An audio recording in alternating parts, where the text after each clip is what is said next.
Hey, this is Becca Smoot again. I just wanted to share with you in this module how to access your student's timeline throughout the day in case you want to go back check. So sometimes maybe you're monitoring their screens, but for the most part during the day you're teaching, so you might not be able to see exactly what they're looking at uh, live. So what you can do is easily access all your different classrooms. This is my test classroom. I'm going to go back to my classroom from this year, and you can easily just click on the day that students accessed it.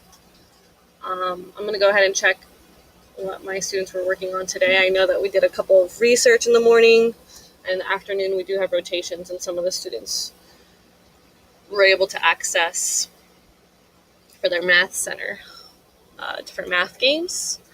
So basically overall you're just going to be able to see the times at the top. I like to click the minus sign just so it's easier to scroll through the day as much as I can.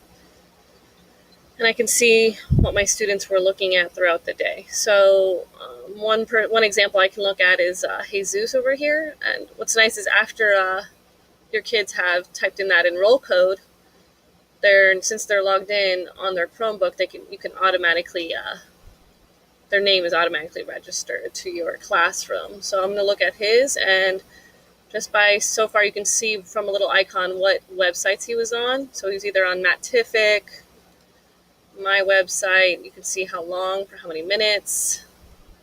But you might want to just see what times they were on it, and then you can even scroll through to the rest of the day just by looking through and scanning through the day. And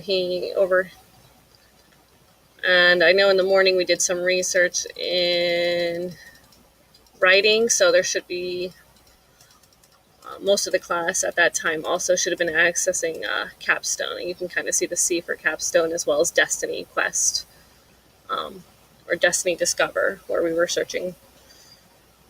So you can see that for the most part this student was showing that he was on task, but for another example I might show that in the morning this student here was showing that they were on task. They were either on my Weebly website, Destiny, or on Capstone.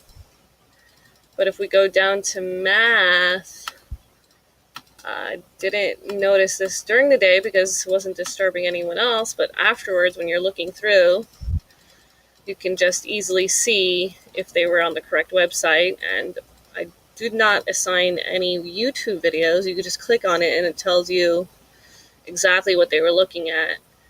And this is a song he was listening to.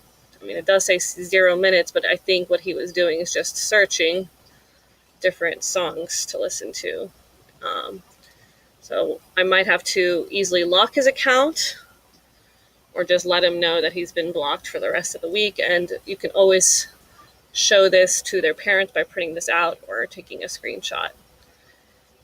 But these are just other uses of why we use the timelines. It's a really cool tool to see why we are using GoGuardian, just to ensure that we're using technology properly. Something else that you can look forward to on other modules, I'll be messing more around with how to push out information on GoGuardian, as well as you can check out the Google Slides presentation that MCPS created below. And there's even a self-paced course that you can enroll in at the end of the Google Slides presentation. Thanks for learning about GoGuardian.